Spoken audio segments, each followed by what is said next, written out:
तो संभव है सहरा के सर, समुद्र के कतरे पलक के सर। मगर ये शान दयानंद प्यारे है कैसे संभव, गिने जाए वो सारे।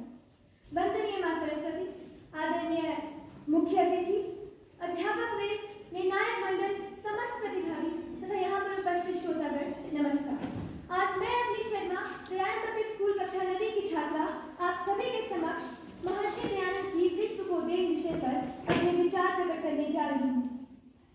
परमात्मा शब्द नहीं जो तुम्हें किताबों में मिलेगा, परमात्मा मूर्त नहीं जो तुम्हें मंदिर में मिलेगा, परमात्मा इंसान नहीं जो तुम्हें समाज में मिलेगा, परमात्मा जीवन है जो तुम्हें अपने भीतर कण कण में मिलेगा। आधुनिक भारत के महान चिंतक व समाज सुधारक स्वामी दयानंद सरस्वती का जन्म 12 फरवरी 1824 को वर्तमान गुजरात के काठियावाड़ क्षेत्र के टंकारा में यशोदाबाई और करसनलाल जी तिवारी के घर में हुआ था।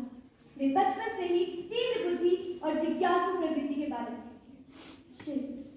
शिव का चरित्र कितना आकर्षित करता है ना हमें। उन्हें हम देव, महादेव, शंकर, मृत्युंजय आदि जैसे न जाने किन किन नामों से पुकारते हैं। शिव की प्रतिमा इतनी प्रमुख है कि उनका विरोध तथा उनकी निंदा करने वाला ना कोई उस दौर में था और ना कोई आज है। परंतु फिर भी शिवरात्रि के उस महापर्व के दिन हमें शंकर नहीं अपितु मूल शंकर का नाम याद आता है। मूल शंकर, वो जिसका हृदय ये देखकर टूट गया कि शिवलिंग पर चढ़े प्रसाद को चूहे ग्रहण कर रहे हैं। वो जिसके हृदय में मन ही मन एक ज्वाला सी भड़की थी कि जो ईश्वर स्वयं की रक्षा नहीं कर सकता वो हमारी रक्षा क्या करेगा।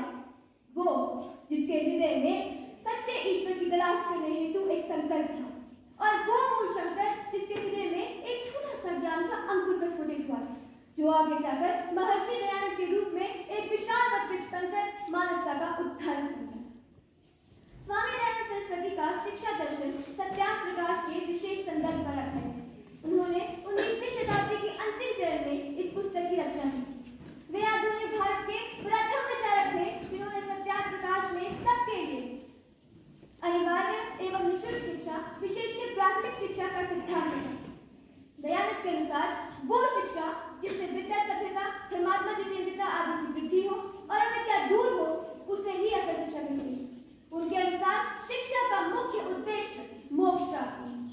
उन्होंने सत्याग्रह प्रकाश में स्पष्ट किया है कि जो मनुष्य विद्या और अविद्या दोनों के स्वरूप को जानता है और दोनों के मध्य विषमता को समझता है, वही अपने जीवन में सफलता के शिखर को चूम सकता है। महर्षि की पदवी पाने वाले स्वामी दयानंद सरस्वती का सबसे महत्वपूर्ण योगदान आर्य समाज की स्थापना 1875 थी, जिसने सभी सामाजिक कुरीतियों का खंडन कर दिया था और धर्म के क्षेत्र में क्रांति लाई। वेदों की ओर लौटो उनका प्रमुख नारा था।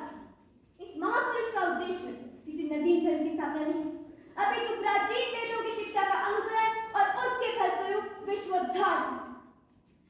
स्वामी दयानंद सरस्वती ने तत्कालीन समाज में व्याप्त उन सभी सामाजिक कुरीतियों तथा अंधविश्वासों, रूढ़ियों, बुराइयों और पाखंडों का खंडन एवं विरोध किया जो उस ही दौर से हमारे समाज को भीतर से खोखला करती जा रही थी।